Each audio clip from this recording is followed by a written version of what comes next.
Salam, izahlı materialımıza xoş gəlmisiniz. Bugün qəliz maliyyə terminlərini bir kənara qoyuruq, birbaşa rəqəmlərin arxasına keçib, dünyanın ən zəngin insanların qırdığı, inanılmaz, hətta deyərdim ki, ağlasığmaz rekordları araşdıracağıq.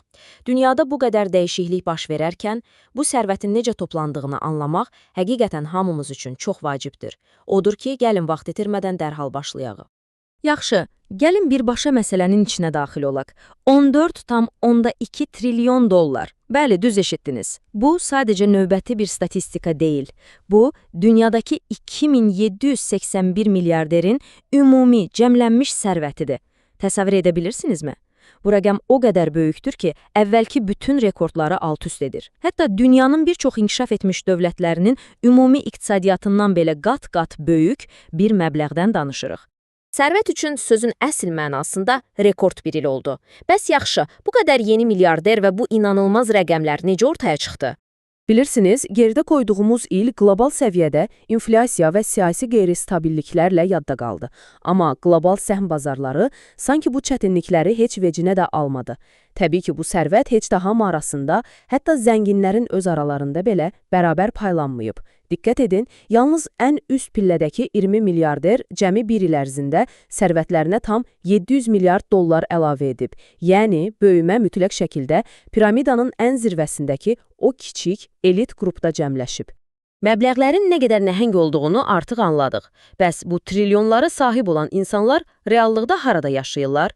Gəlin sərvətin coğrafiyasına qısa bir nəzər salaq. Baxın, burada tamamilə fərqli iqtisadi dinamikaların toqquşmasını görürük. Amerika Birləşmiş Ştatlarının mütləq üstünlüyü göz qabağındadır. 813 milyarder və cəmi 5,7 trilyon dollarlıq devasa bir sərvət. Lakin əsl maraqlı məqam Çinlə bağlıdır. Düşünün ki, daşınmaz əmlak sektorundakı böhran səbəbindən təxminən 300 milyard dollar itirmələrinə baxmayaraq, onlar hələ də 473 milyarderlə ikinci yerdədirlər. Bu reallıq adamı doğrudan da təəccübləndirir. Hindistan isə 200 milyarderlə tarixi bir rekord qıraraq özünü üçüncü yerə çatdırıb. Bəs bütün bu nəhəng, astronomik sərvətlərin arxasındakı əsas hərəkət verici qüvvə nədir? Təbii ki, texnologiyanın trilyon dollarlıq təsiri və sənayenin yeni artım mühərriki. Təsəvvür edin, 750 milyard dollar. Bu məbləği sadəcə və sadəcə texnologiya milyarderlər yalnız son bir il ərzində qazanıblar. Süni intellekt, müasir proqram təminatları və bulut texnologiyalarındakı o sürətli partlayış birja indekslərini o qədər yuxarı çəkdi ki, bu sektorda çalışan qurucuların sərvətləri bəlkə də tarixdə görünməmiş bir sürətlə artdı. Bu nəhəng və sürətli artım bizi dərhal o mütləq zirvəyə gətirib çıxarır. Bəli, 100 milyardlıq kluba. Zirvədə sözün əsl mənasında nəfəskəsici bir rəqabət gedir. Hazırda birinci yerdə LVMH lüks imperiyasının rəhbəri Bernard Arnault dayanır. Lakin texnologiya nəhəngləri onun düz arxasındadır, bəzən də lap ensəsində. Tesla'dan Elon Musk, Amazon'un qurucusu Jeff Bezos, Meta'dan Mark Zuckerberg və Oracle'dan Larry Ellison'u onu çox yaxından izləyir. Yəni bu, lüks istehlakı ilə yüksək texnologiyanın qlobal iqtisadiyyatdakı ən böyük, ən gərgin yarışıdır. Lakin, gəlin dayanaq. Bütün bu danışdıqlarımızı düzgün anlamaq üçün çox vacib bir konsepti, sərvət illüziyasını nəzərdən keçirməliyik. Bilirsiniz, bu onlarla, yüzlərlə milyard dollar hər hansı bir bank hesabında sakitcə yatan pasiv nağd pul yığınları deyil, əsla. Bu rəqəmlər hər gün dəyişən, bazardakı ən kiçik bir xəbərə, hətta bir tweetə belə reaksiya verən dinamik şirkət səhmləridir. Yəni, bugün kağız üzərində olan o böyük sərvət, sabahki ani bir birja dalğalanması ilə sadəcə göz qırpımında yoxa çıxa bilər. Məhz bu dinamikanı və sərvətin o dəyişkən təbiətini tam anlamaq üçün gəlin diqqətimizi sadəcə bir nəfərə cəmləyək, Mark Zuckerbergə.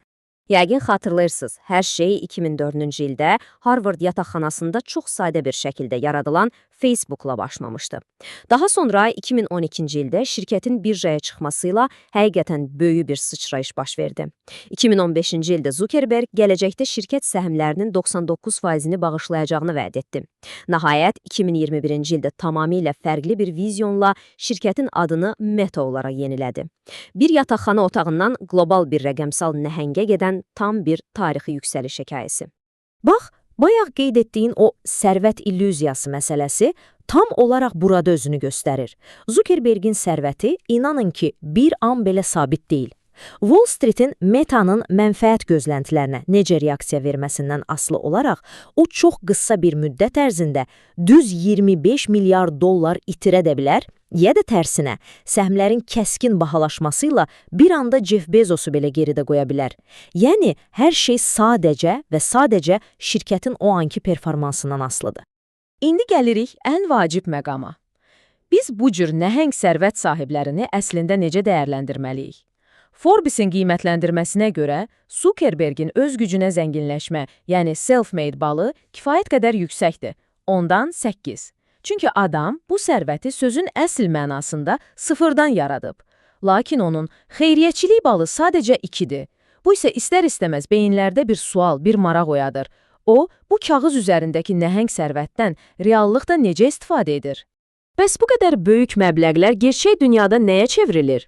Bilirsiniz, burada çox kəskin və maraqlı bir təzad var. Bir tərəfdən o, 2100-cü ilə qədər dünyadakı bütün xəstəlikləri bitirmək, müalicə etmək və ya idarə etmək üçün 3 milyard dollarlıq bənzərsiz, utopik görünən bir səhiyyə vədi verir. Lakin digər tərəfdən, Tahoe gölündə 59 milyon dollarlıq nəhəng bir mülk alır, yaxud Miami'də 170 milyon dollarlıq ultra-lüks sirri bir malikanə tikdirir. Qlobal səhiyyə hədəfləri və ultra-lüks şəxsi xərcləmələr. Təzadlıdır, düzdür? Mənbələri araşdırarkən Zuckerbergin bu proseslərə öz baxışını əks etdirən çox dərin bir fikri ilə qarşılaşırıq. O belə deyir, istədiyimiz dünyanı dərhal yaratmaq gücümüz olmaya bilər, amma hamımız bugün uzun müddətli perspektiv üçün işləməyə başlaya bilərik. Bu sözlər əslində onun düşüncə tərzini açır. İstər biznesi idarə edərkən, istərsə də bu devasa kapitalı xərcləyərkən, o proseslərə çox uzun zaman çərçivəsindən, 10 illiklərin pəncərəsindən baxır. Bütün bu təhlillərdən, haqqında danışdığımız o trilyonlarla dollarlıq rəqəmlərdən və ümumilə sərvətin necə yaranıb paylandığını anladıqdan sonra, izahlı materialımızı məhz bu düşüncəyə vadar edən sualla yekunlaşdırmaq istəyirəm. Bu qədər nəhəng iqtisadi kapital, birbaşa texnologiya səhmlərinin gündəlik, bəzən isə anlıq dalğalanmalarına bu qədər sıx bağlıdırsa, bu sərvət həqiqətənmi dayanıqlı və qalıcı bir qlobal gücdür, yoxsa bu sadəcə istənilən an darmadağın ola biləcək trilyon dollarlıq bir bazar illüziyasıdır? Düşünürəm ki, bu bəlkə də müasir dövrün ən vacib iqtisadi sualıdır. İzlədiyiniz və öyrənməyə vaxt ayırdığınız üçün təşəkkürlər. Növbəti izahlı materialımızda görüşənədək.